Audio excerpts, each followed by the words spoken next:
जोहार, नमस्कार। आप देख रहे हैं द आवाज न्यूज और आज हम लोग बात करेंगे इजराइल, ईरान और अमेरिका का बीच में जो अभी इतना बड़ा वॉर छिड़ गया है, जिसको लेकर के काफी कुछ जो असर है वो हमारे भारत में भी देखने के लिए मिल रहा है। तो इस पे क्या कुछ आगे आने वाले समय में और क्या इम्पैक्ट पड़ेगा और इसको लेकर के हम लोग को किस तरीके से अभी से तैयारियां कर लेनी चाहिए, इसको लेकर के बातचीत करेंगे। हमारे साथ हैं, अब सीधे जुड़ेंगे। सबसे पहले आप अपना परिचय दे दीजिए। मैं संतोष रजक कुमार, कांके विधानसभा पूर्व प्रत्याशी, और आपका बहुत बहुत धन्यवाद आपके चैनल के माध्यम से जो इतनी बड़ी मुद्दे, अंतर्राष्ट्रीय मुद्दे पे आप बात कर रहे हैं। चूंकि ये काफ़ी गंभीर विषय है। भारत शांति का देश है, बुद्ध का देश है। तो भारत हमेशा चाहता है कि पूरे विश्व में, पूरे ब्रह्मांड में शांति कायम रहे, और उसके लिए भारत आज से नहीं, भारत आज़ादी के उपरांत गुटनिरपेक्षता के माध्यम से ही भारत हमेशा शांति का मार्ग को ही चूज किया है, हमेशा शांति की ओर ही गए हैं। और भारत हमेशा शांति को ही प्राथमिकता देखता है, ना कि युद्ध को।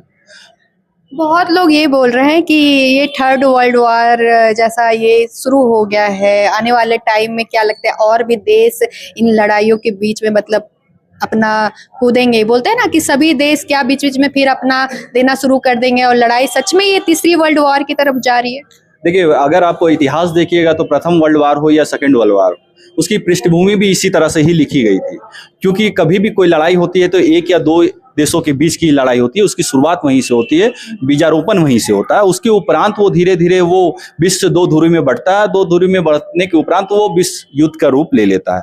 लेकिन हम लोग आशा करेंगे, प्रार्थना भी करेंगे कि ये तृतीय विश्व युद्ध की ओर ना जाए। क्योंकि अगर ये तृतीय विश्व युद्ध की ओर ये अगर लड़ाई जाता है तो ये केवल उस देश को नुकसान नहीं है। अंतर्राष्ट्रीय स्तर पे आज ग्लोबलाइजेशन के माध्यम से सभी देश एक दूसरे की जुड़े हुए हैं, चाहे वो आर्थिक रूप से, चाहे वो सामरिक रूप से, चाहे राजनीतिक रूप से। सभी देश एक दूसरे के साथ जुड़े हुए हैं। अगर एक देश को इफेक्ट होता है तो उसका प्रभाव अन्य देशों पर भी पड़ता है, जिनका उनके साथ सामरिक या दोस्ताना संबंध हो। जैसे आप देख रहे होंगे कि अगर ये लड़ाई शुरुआत जो हुई थी, ये लड़ाई की शुरुआत इजराइल वर्सेस ईरान थी। फिर इस लड़ाई में इजराइल के पक्ष में अमेरिका ने साथ दिया।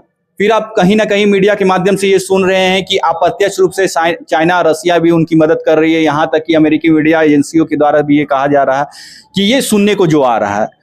तो ये धीरे धीरे ध्रुव में, एक दो ध्रुवीकरण में हो रहा है ये लड़ाई, जैसा लोग कह रहे हैं। और इस लड़ाई का ये एक परिणाम हुआ कि खाड़ी देश में ये कहीं ना कहीं जहां भी अमेरिका का डिपो बना हुआ था, वार डिपो बना हुआ था, वहां भी इस लड़ाई को ले जाया गया और ये संदेश दिया गया कि अब ये लड़ाई केवल ईरान वर्सेस इजराइल का ना होकर, ईरान वर्सेस इजराइल और अमेरिका का ना होकर, अगर यहाँ पर वो स्टॉप नहीं करते हैं और उनकी संप्रभुता की अगर बात होती है तो वो अपनी संप्रभुता के आगे और अपने स्वाभिमान के आगे वो नहीं झुकेंगे, वो अंतिम दम तक लड़ाई लड़ेंगे। ये ईरान का संदेश है। आपको क्या लगता है कि अगर ये लड़ाई अगर आगे बढ़ती है, तीसरी विश्व युद्ध की तरफ जाती है, तो भारत का स्टैंड क्या होगा? देखिए, इस लड़ाई को देखने के लिए सबसे पहले ये समझना होगा कि इसमें भारत को या अन्य देशों पे क्या प्रभाव पड़ सकता है। तो आप देखे होंगे स्ट्रेट ऑफ हार्मुज, जो एक जिसको जल डमरू मध्य कहते हैं, उसको अगर आप ध्यान से देखिएगा कि एक डमरू की तरह है, वो बीच में संकीर्ण है और दोनों तरफ चौड़ा है। तो जब भी प्राकृतिक गैस हो या आप किसी प्रकार का पेट्रोलियम हो, उस एरिया से जब खाड़ी देश से होकर गुजरता है तो उसे उस जल डमरू से होकर गुजरना ही पड़ता है, जब डमरू मध्य से या स्ट्रेट ऑफ हार्मुज से। तो वो जब कहा गया ईरान के माध्यम से कि अब ये दो ही देश को अलावा किसी भी देश के लिए ये नहीं खुला हुआ, ये रास्ता मैं बंद करता हूं। वो दो देश कौन है? चाइना और आजकल में जो कहा गया वो भारत है। ठीक है, अन्य यूरोप के देशों के लिए और अन्य देशों के लिए वो रास्ता को बंद कर दिया गया।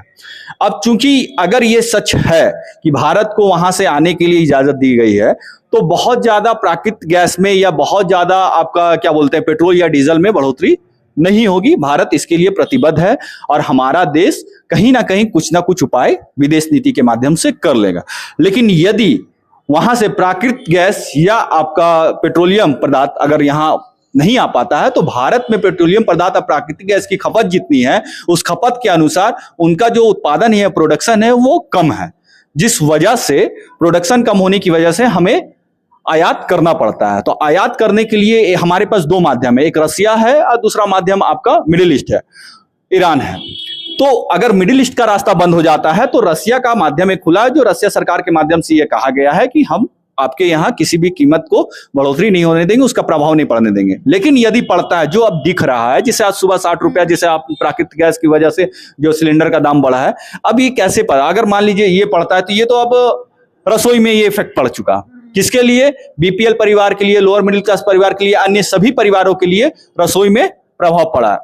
अब रसोई में ये प्रभाव पड़ा है, और कहीं अगर डीजल या पेट्रोलियम का दाम बढ़ता है, यदि बढ़ता है, तो ये प्रभाव फिर आपको ग्लोबल रूप से पड़ने लगेगा। जैसे कोई भी गाड़ी में अगर दाम बढ़ता है तो उससे जो ट्रांसपोर्ट होता है, उसमें जो सामान आता है, उस सामान की भी दाम बढ़ेगी।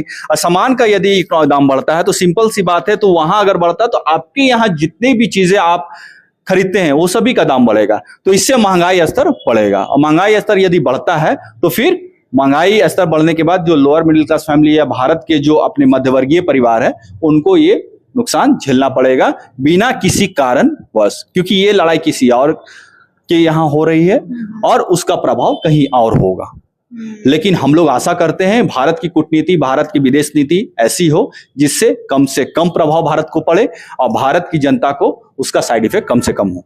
मतलब अगर दाम किसी भी चीज के बढ़ेंगे तो गरीब और मध्यम वर्ग के जो भी परिवार है उन पर इसका असर पड़ेगा, क्योंकि दाम फिर हर एक चीज के बढ़ेंगे। जो भी चीज आ रही है ट्रांसपोर्टिंग के माध्यम से, तो ये बढ़ने के लिए मिलेगा। एक चीज जो और इस बार उभर कर आई, जो बहुत अजीब रहा या चौंकाने के लिए रहा, कि दुबई बहुत ही ज्यादा सेफेस्ट जगह के तौर पर मतलब प्रचलित था। बहुत लोग घूमने के लिए जाते थे, बहुत लोग अभी मैरिड कपल्स लोग, अभी झारखंड से भी बहुत सारे लोग जो गए हुए थे वहां घूमने के लिए और वहीं फंस गए। और मतलब जो सबसे ज्यादा सेफेस्ट जगह माना जाता था दुबई, बहुत सारे लोग वहां पे अपने घर वगैरह ले रहे थे और अचानक वो जो है बिल्कुल अनसेफ प्लेस जैसा हो गया, क्योंकि अचानक बॉम्ब गिर जा रहे हैं, खत्म हो जा रहा है। तो किस तरीके से देखना चाहिए, क्योंकि वहां पे बहुत सारे लोग इन्वेस्ट कर चुके थे, खासकर रियल एस्टेट में, और बहुत सेफ माना जा रहा था आने वाले समय के लिए। लेकिन उसका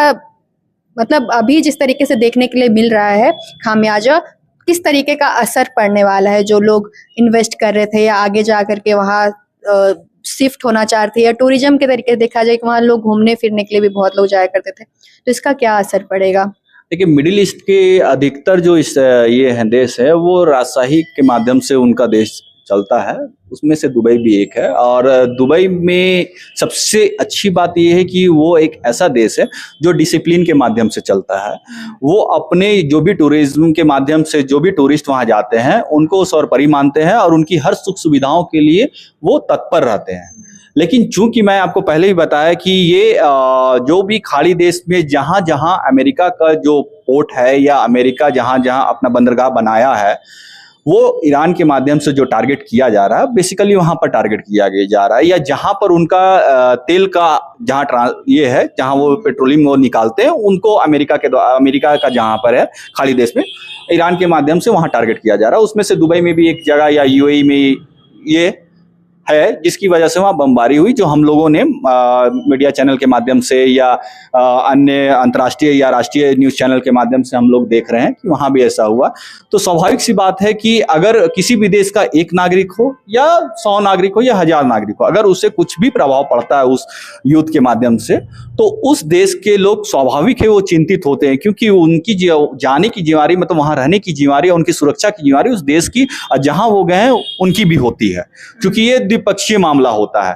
तो इससे ये समझा जाए कि ये भारत सरकार भी इसमें बहुत चिंतित है, और यहाँ तक कि दुबई सरकार भी इसमें, यूएई भी और अन्य भी जितने जहाँ भी हमारे भारत के लोग हैं वो चिंतित ही हैं, क्योंकि हर वो व्यक्ति जो भारत को छोड़कर या टूरिज्म के माध्यम से या रोजगार के माध्यम से वहां गए हैं, या आप बोल रहे हैं रियल एस्टेट के माध्यम से, या जिनका पैसा लगा है, हर व्यक्ति का कुछ ना कुछ, किसी का मानव संसाधन के माध्यम से जो गया हो, या जो शारीरिक रूप से व्यक्तिगत रूप से जो गया हो, या टूरिस्ट के माध्यम से गया हुआ, सभी किसी ना किसी देश के और किसी ना किसी परिवार के, किसी ना किसी स्टेट के हैं। तो स्वाभाविक सी बात है कि सभी चिंतित है कि वो सभी सुरक्षित हो और ये जल्द से जल्द ये युद्ध समाप्त हो सके। एक चीज जो सबसे ज्यादा इस बार चर्चा में रहा था, पिछले बार बहुत समय से ये अभी चल रहा है, ग्लोबल वार्मिंग की बात कर रहे हैं बहुत लोग, क्लाइमेट चेंज की बात कर रही हैं। तो हम लोग एक तरीके से चाह रहे हैं कि क्लाइमेट चेंज पे जो असर पड़ रहा है उसको हम लोग कंट्रोल करें, ग्लोबल वार्मिंग जितना बढ़ रहा है उसको हम लोग कंट्रोल करें। इसके लिए कई सारे मुहिम भी एक के बाद एक चल रहे हैं कि पेड़ पौधे लगाने चाहिए हम लोगों को। दिवाली में भी देखते हैं कि कई लोग बोलते हैं कि थोड़ा कम पटाखे फोड़ने चाहिए। अभी जिस तरीके का माहौल बन रहा है, युद्ध का माहौल बन रहा है, इसका क्लाइमेट पे कितना असर पड़ने वाला है?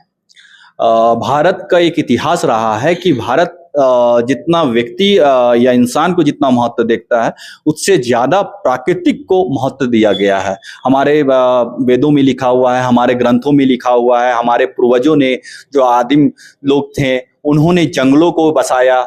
जितने भी हमारा इतिहास रहा है, संस्कृति रहा है, सिंधु घाटी सभ्यता से लेके उससे पूर्व के 2000 ईस्वी पूर्व के इतिहास आप देख लीजिए, सारे में प्राकृतिक को एक माँ के समान, पिता के समान ऐसा माना गया है। उसकी पूजा की जाती है, उसकी प्रार्थना की जाती है।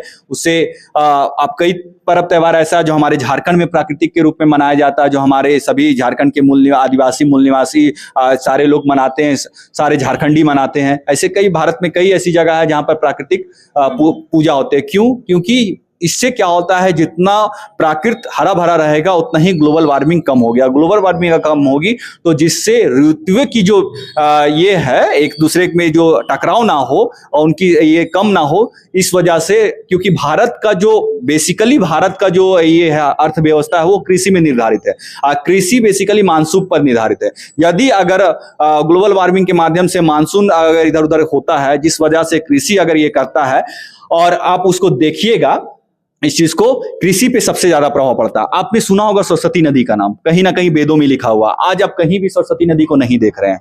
वो केवल कारण है प्राकृतिक रूप से जो बदलाव हुआ था आज से 2000, 2500, 3000 साल पूर्व, उसका परिणामता आपको धरातल पे आपको सरस्वती नदी नहीं दिखेंगे, लेकिन धरातल के कई नीचे, आपके हजारों फीट नीचे आपको ये वैज्ञानिक के माध्यम से प्रमाणित किया गया है कि वहां सरस्वती नदी का जो प्रमाणित है कि वहां पर वो थी। ठीक है, तो मेरा ये कहना है कि आपका जो सभ्यता है वो नदियों के आसपास का सभ्यता होता है, और अगर ग्लोबल वार्मिंग बढ़ती है तो सबसे पहले किसी को अगर नुकसान होता है तो वो आपका जंगल को और नदी को होता है। और जब आप जंगल और नदी आपका चला जाएगा तो आप फिर किस पे डिपेंड होइएगा? ना आपके पास खाने की सुविधा होगी, ना आपके पास पीने की सुविधा होगी। और मनुष्य को जीने के लिए प्रकृति में खाने और पीने के लिए बहुत जरूरी है। जब ये दोनों की सुविधा आपके पास नहीं होगी तो हवा दूषित होगा। तो जब तीन तत्व तो आपके पास नहीं आएगा तो ऑटोमेटिक है कि जितने भी जनमानस है पूरे ब्रह्मांड में उनको नुकसान होना पड़ेगा। और चूंकि आप जो कि बता रहे हैं कि ईरान में या जो भी इस युद्ध में जो भी ग्लोबल वार्मिंग की बात हो रही है, या जो भी धुआं हो रहा है, या जो भी गर्माहट बढ़ रही है धरती पे, वो इसका असर पड़ेगा। आज AQI की बात होती है तो आप देख सकते हैं दिल्ली का जो AQI है 800 प्लस बोला गया है। ऐसा तो माना जाता है कि 500 भी अगर AQI चला जा रहा है मतलब वो जहर हो गया है, आप सांस नहीं ले सकते उसमें। हम लोग इतना हाई AQI में रहते हैं, उसके बावजूद भी हम लोग इसके लेकर के कभी भी प्रोटेस्ट नहीं करते हैं, कुछ भी विरोध नहीं करते हैं, हम लोग नॉर्मल रह रहे हैं। आज विरोध का भी एक देखा गया जब वहाँ के प्राइम लीडर जो खामनेई जी थे, उनका जब वो नहीं रहे तो उसको लेकर के काफी लोगों ने विरोध प्रदर्शन किया। अभी भी विरोध जारी है। इसको किस तरीके से देख रहे हैं? क्योंकि एक वर्ग जो है हमारे देश का, वो वर्ग लगातार विरोध कर रहा है। एक वर्ग नहीं है। एक चीज को हमेशा याद रखिए और हमको समझना भी चाहिए कि भारत का हर एक वो नागरिक जो भारत में निवास करता है, वो कोई भी युद्ध नहीं चाहता है, वो हमेशा शांति चाहता है। क्योंकि युद्ध हमारी संस्कृति का हिस्सा नहीं है, हमारी पहचान नहीं है। शांति हमारी पहचान है। तो एक वर्ग नहीं है, संपूर्ण वर्ग, भारत का हर एक वो नागरिक युद्ध कभी नहीं चाहे। भारत आगे से युद्ध की बात नहीं करता। भारत के ऊपर जब भी युद्ध थोपा गया तभी भारत युद्ध की ओर गया, नहीं तो भारत कभी भी अपने पक्ष में युद्ध नहीं किया है। तो मैं ये मानता हूं कि युद्ध भारत की विचारधारा में है ही नहीं। भारत के लिए वैकल्पिक व्यवस्था नहीं है, वो मजबूरी है युद्ध करना या युद्ध का सपोर्ट करना। एक आखिरी सवाल बस यही पूछेंगे कि यहाँ भारत की जो भी जनता है, जो भी हमारे इस खबर को देख रही है, तो उनको क्या प्रिपरेशन कर लेना चाहिए अगर आने वाले समय में ये तीसरे विश्व युद्ध की तरफ अगर ये युद्ध जाता है, तो अभी से हम लोग को क्या प्रिपेयर्ड हो जाना चाहिए? ऐसा नहीं है।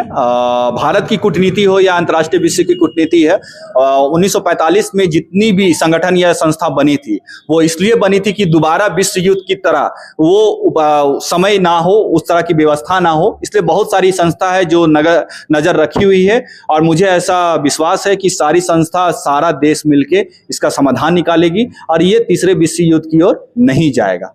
ये हमारा विश्वास है।